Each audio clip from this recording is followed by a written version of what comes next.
Muy buenas tardes, vamos a continuar con el curso. En esta ocasión vamos a introducirnos a una nueva unidad. Vamos a observar a la Iglesia adentrarse en la Edad Media. Recordemos que la Edad Media se divide en la Alta Edad Media y la Baja Edad Media. Ya hemos observado que la Iglesia cristiana sufrió muchísimos cambios después de el favorecimiento de Constantino hacia el cristianismo, pero ahora vamos a observar otro fenómeno donde el poder de la Iglesia en Roma va a acrecentarse y extenderse. Este mapa ya lo habíamos observado en otra clase, pero va a servirnos ahorita para explicar que la Iglesia no tenía una jerarquía como la que conocemos hoy. No había una autoridad única en la cristiandad durante varios siglos, sino que diversas sedes de obispados tenían cierta preeminencia o influencia en los alrededores e incluso más allá. Por ejemplo, tenemos el obispado de Alejandría, el de Jerusalén y el de Antioquía como uno de los más influyentes en la cristiandad. ¿Por qué? Bueno, porque en estas comunidades se establecieron de manera temprana grupos de creyentes, por lo que aquí habían iglesias muy numerosas, pero además, por su antigüedad, se les daba cierto prestigio. Además, de estos lugares también surgieron eruditos, pensadores que influyeron mucho en la teología de la iglesia. Además de estos lugares, también Roma y Constantinopla, como sedes de obispados, tenían influencia, obviamente por ser capitales del imperio. Podríamos añadir también a Cartago como una sede de cierta relevancia o peso o influencia. Sin embargo, no había una autoridad única en la cristiandad. Ese papel lo trataron de suplir los concilios para procurar darle uniformidad, para tratar de armonizar a toda la iglesia. Sin embargo, como hemos visto, los concilios no siempre cumplieron este propósito, puesto que no fueron acatadas sus decisiones de manera homogénea en todo el mundo cristiano. Hubo regiones que no se sujetaban del todo a los acuerdos de los concilios. Pero esta situación va a ir cambiando en la medida en que el obispado de Roma va adquiriendo cada vez más poder e influencia. Vamos a hablar de Clemente I, quien, de acuerdo a las listas antiguas, ocupó el obispado en el año 88 o 93. No hay un acuerdo sobre la fecha en que inició su puesto, ni tampoco la fecha en que termina, que es el año de su muerte, porque no logra datarse con precisión si murió en el 97, el 99, el 100, el 101. Para el catolicismo, Clemente I fue el cuarto obispo de Roma. Antes de él estuvo Anacleto, y antes de Anacleto Lino, y para el catolicismo, el primero, Pedro. Siguiendo la lista a la inversa, Pedro, el primer obispo de Roma, después Lino, después Anacleto y ahora Clemente I, el cuarto. Es bueno acotar que si bien es cierto hay indicios de la presencia de Pedro en Roma, no existen datos históricos que confirmen o aseguren que él ocupó algún puesto eclesiástico formal, como por ejemplo el de obispo. Más bien, existieron varios obispos simultáneos en diversas congregaciones de Roma. Pero dentro de la historia oficial de la Iglesia Católica, Pedro es el primer obispo. Ahora bien, ¿por qué mencionamos a Clemente I? Porque él es quien aparece eh, con algún papel de relevancia en el resto de la cristiandad por una carta que él escribió a los Corintios en el año 96. Esta es una carta que él les envía dando algunos consejos, exhortaciones, amonestaciones, y algunos han querido ver en eso una evidencia de la autoridad del obispo de Roma.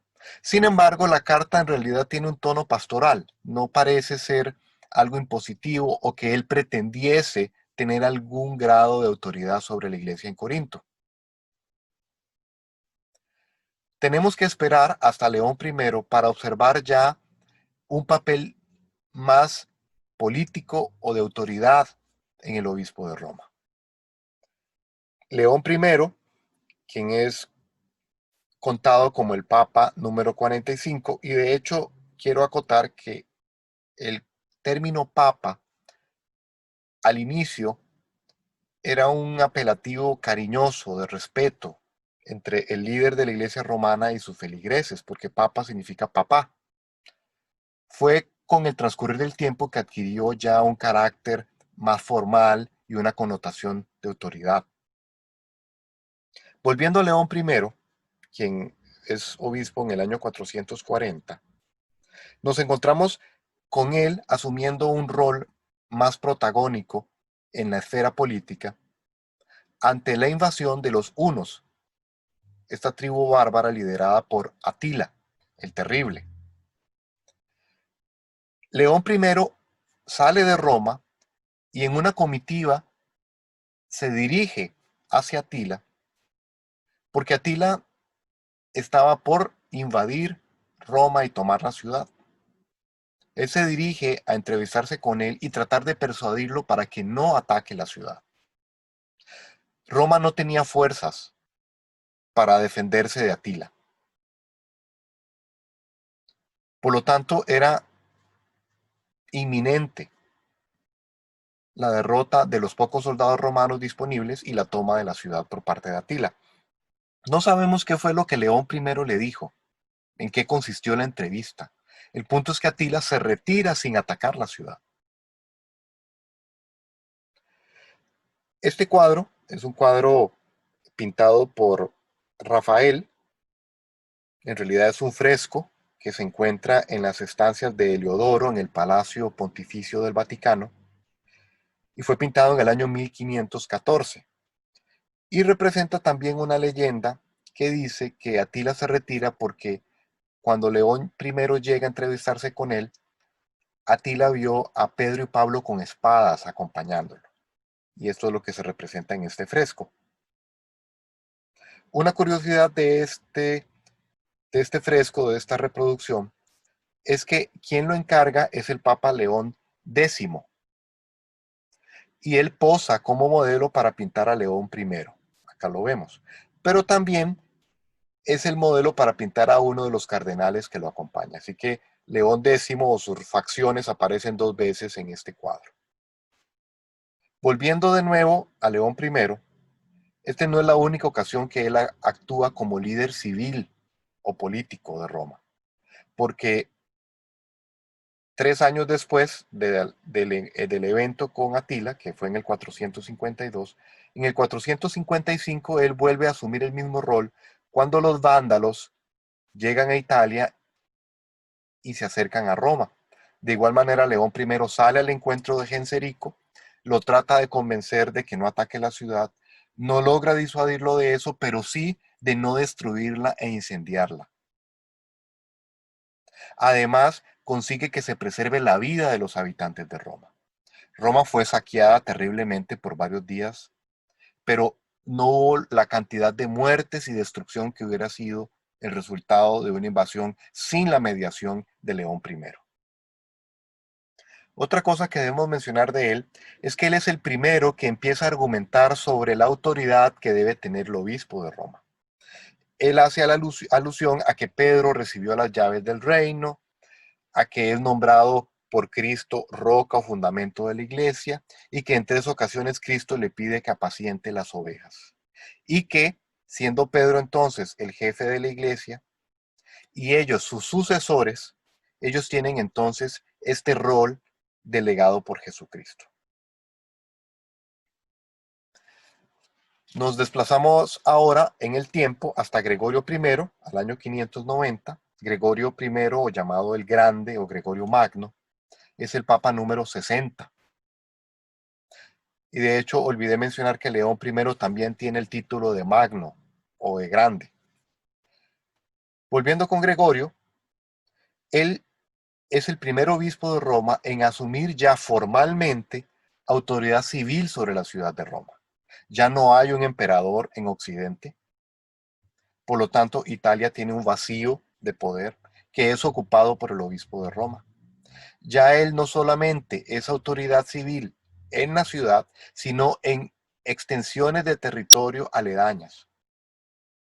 Ya existe una sección de Italia que es dirigida o administrada directamente por el obispo de Roma. Con el tiempo, estos territorios se llegarán a conocer como los estados pontificios, porque realmente eran como un país.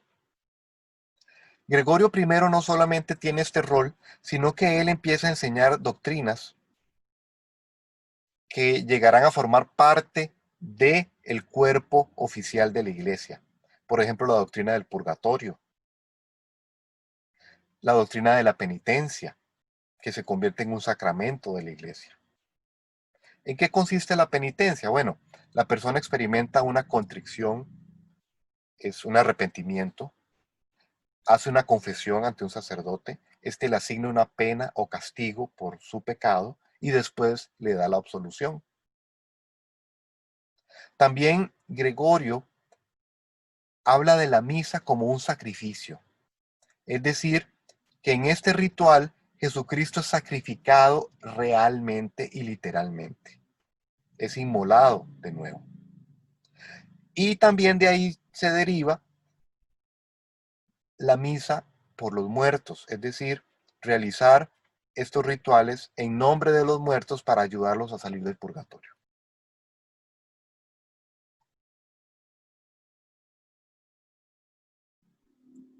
Este es un cuadro de una miniatura de 1900, de 900, del año 983. Esta miniatura del año 983 representa a Gregorio Magno, a Gregorio I. Está en un manuscrito llamado Registrum Gregorii y tiene una paloma en el hombro porque es un símbolo recurrente en las representaciones de Gregorio, porque la gente creía que él era inspirado directamente por el Espíritu Santo en su labor de enseñanza. Por eso la iglesia católica le llama doctor de la iglesia, porque muchas de sus enseñanzas se incorporaron en el cuerpo doctrinal de la iglesia. Tenemos a Gregorio III, en el año 731, el Papa número 90, el obispo de Roma número 90. Y lo característico de él es que su nombramiento como obispo no es ratificado por Constantinopla. Previo a eso, cada obispo de Roma recibía una aprobación imperial para su nombramiento. Pero con Gregorio III esto ya no sucede. Además, él le pide ayuda a los francos ante la amenaza que los lombardos estaban representando para sus territorios. Aquí observamos un mapa del Imperio Carolingio. Para el momento que estamos comentando, todavía no se ha extendido en toda su extensión, en todo su ámbito, pero sí podemos observar los estados de la iglesia aquí en Italia, y esta zona amarilla que fue conquistada por Carlomagno era el área ocupada por los lombardos que estaban amenazando al obispo de Roma. Él le pide ayuda a los francos, específicamente a Carlos Martel, y le ofrece un título como cónsul. Y esto es muy importante porque esto era una potestad del emperador o del senado romano, otorgar este tipo de dignidades. Pero él se arroga el derecho de hacerlo, lo que representa obviamente un paso más en la evolución del obispado de Roma como autoridad, no solamente ya religiosa, sino también civil y política. Este proceso que hemos estado observando encontrará su cúspide en León III, quien es el obispo número 96 de Roma. ¿Por qué? Porque él se encarga de coronar a Carlomagno. en la Navidad del año 800. Ya Carlomagno era rey, pero él le confiere el título de emperador. Y esto es un cambio muy radical. ¿Por qué? Porque ya habíamos mencionado que antes más bien eran los emperadores los que ratificaban a los obispos de Roma. Pero ahora observamos el cambio en posiciones donde es el obispo de Roma quien ratifica a un emperador. Volveremos a hablar de Carlomagno un poco más adelante, pero vamos a pasar ahora al surgimiento del Islam. Mahoma, quien era un mercader, recibe revelaciones. En el año 610 recibe la primera. Él asegura que Gabriel se le aparece y le empieza a dar visiones, revelaciones, que él empieza a escribir en un libro llamado el Corán. De su predicación surgen algunos seguidores, pero esta predicación lo obliga a abandonar la ciudad en la que él habitaba, la Meca, y dirigirse a un oasis llamado Medina. Claro que cuando pensamos en oasis no es simplemente unas palmeras y una laguna, estamos hablando de una población grande con fuentes de agua e incluso con tierras de cultivo. Mahoma se dirige a Medina porque su predicación lo hace sumamente impopular en la Meca. La Meca era un centro religioso de la zona donde había muchos cultos, muchos dioses, y Mahoma predicaba el monoteísmo, la existencia de un único Dios, lo que lo hizo bastante impopular y lo obliga a salir de esta ciudad. Para los musulmanes, esta salida se conoce como la égira, la peregrinación. En realidad fue una expulsión, pero ellos lo ven como una salida voluntaria, estratégica, una peregrinación.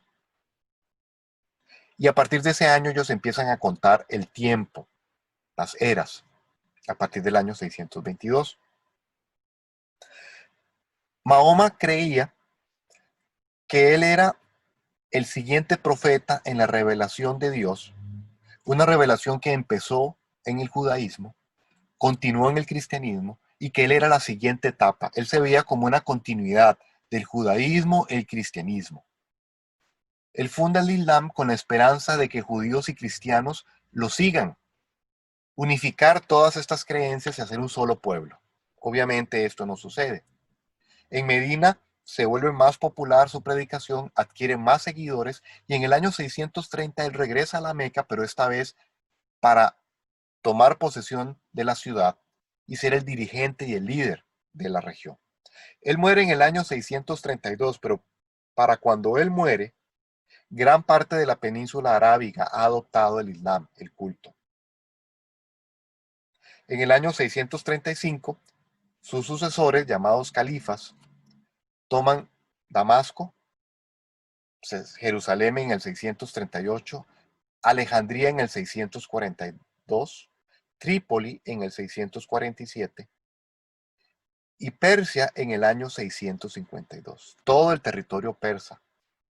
Ese territorio que fue un dolor de cabeza para el Imperio Romano durante toda su existencia, es finalmente conquistado, subyugado por los musulmanes.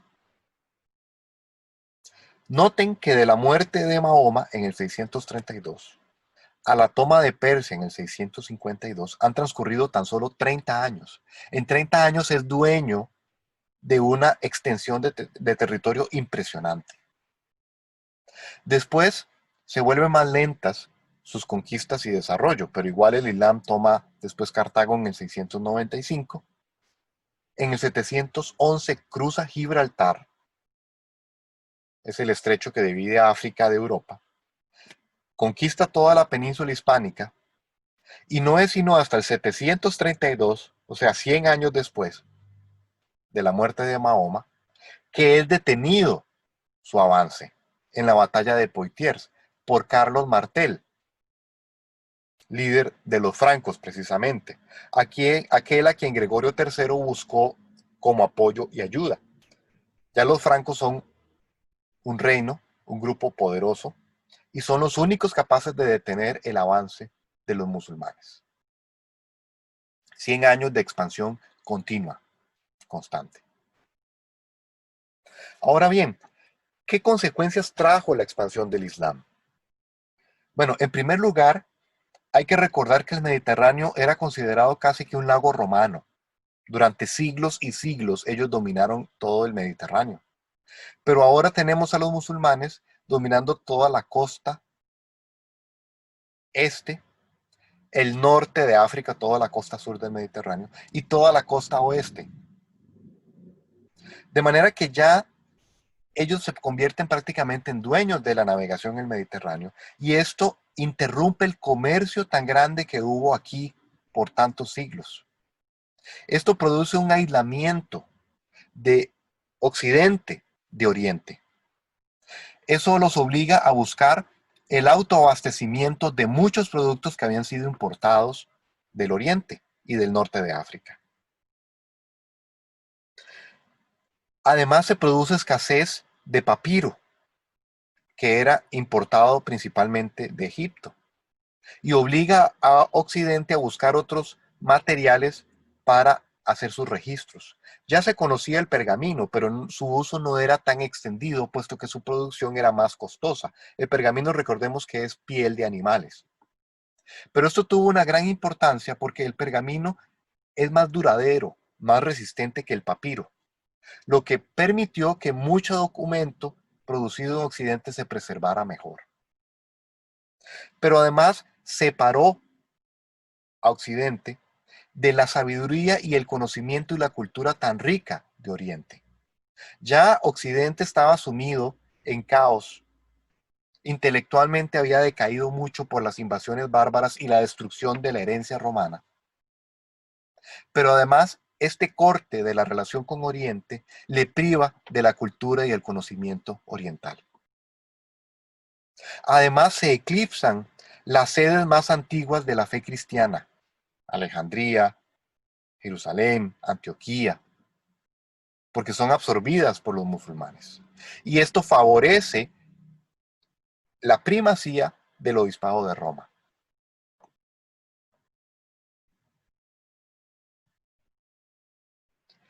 Un detalle importante de Mahoma es que él no es representado con el rostro. Los musulmanes son opuestos a toda forma de idolatría o representación gráfica del profeta para evitar precisamente eso. Por lo que en casi todas las representaciones en las que él aparece, aparece con el rostro velado. Se le pinta con una llama para representar su iluminación o santidad. Pero en las pocas veces que él es pintado, aparece de esa forma. Este es un cuadro tratando de representar, que por cierto es de un manuscrito turco, tratando de representar eh, una escena en la Meca donde él tuvo que salir, puesto que querían apedrearlo por sus enseñanzas. Esta es la coronación de Carlomagno por parte de León III. Es un cuadro, por supuesto, muy reciente porque es del año 1861. Es un cuadro de Frederick Kaulbach. ¿Qué tenemos que decir de Carlomagno? Bueno, él logra llevar a los francos a un nivel superior de desarrollo. En el 784 logra el bautismo obligatorio de los frisones, una tribu bárbara germánica, y en el 785 de los sajones, y los anexa a sus territorios. Carlomagno es destacado porque él logra durante su reinado un florecimiento de las letras y la cultura en sus territorios. Él busca traer eruditos a su corte, funda escuelas en las iglesias. Por supuesto eran para los nobles, pero se le procuraba dar acceso también a gente del pueblo. Y él también apoya a los pequeños reinos cristianos que quedan en España para que inicien el proceso de reconquista. Pero la muerte de Carlomagno significa el fin de sus reformas o de sus logros, porque sus sucesores no logran sostener lo que él había conseguido y empieza de nuevo la decadencia europea, occidental. Pero algo más antes de terminar la clase, es importante mencionar el surgimiento del feudalismo. ¿Qué es el feudalismo? Bueno, recordemos que el comercio había decaído terriblemente.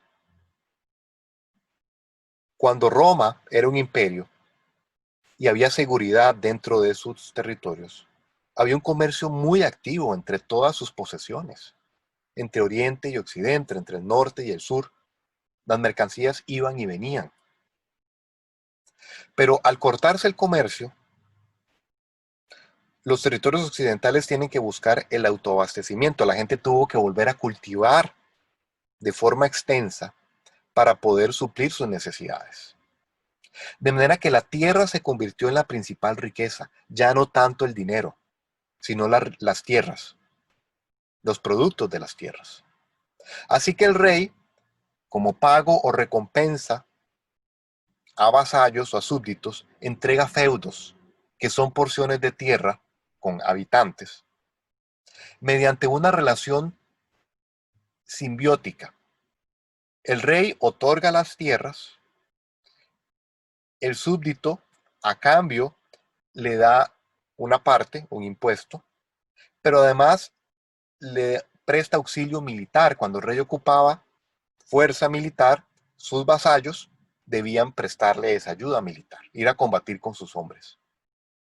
A la vez, estos vasallos podían repartir parte de sus feudos, hacer feudos más pequeños y darlos a otros, que a su vez les debían también lealtad, ayuda militar y un impuesto de la tierra. En todo este grupo, pues los que estaban en el estrato más bajo eran los campesinos, quienes también a cambio de el derecho a cultivar tenían que cultivar tierras de su señor y también debían prestarle servicio militar cuando él lo requiriera. ¿Cuál era el beneficio de los campesinos? Pues aparte de poder sembrar algo de la tierra, eran protegidos, recibían protección y también llevaban sus causas legales ante el señor a quien le debían lealtad. Todo esto propició que no hubiera una unidad nacional. El rey dependía de sus vasallos y estos a su vez iban dependiendo de otros. Y era común que entre diferentes señores feudales hubiera disputas y guerras y luchas constantes. Había mucha inseguridad. Los saqueos y ataques eran constantes, por lo que los campesinos requerían de la protección de sus señores. Este tipo de economía y de organización social va a impactar toda la historia de la Edad Media y va a ser muy importante en la historia y el desarrollo de muchos eventos. Les invito a continuar este tema con la lectura asignada. Que tengan una feliz tarde.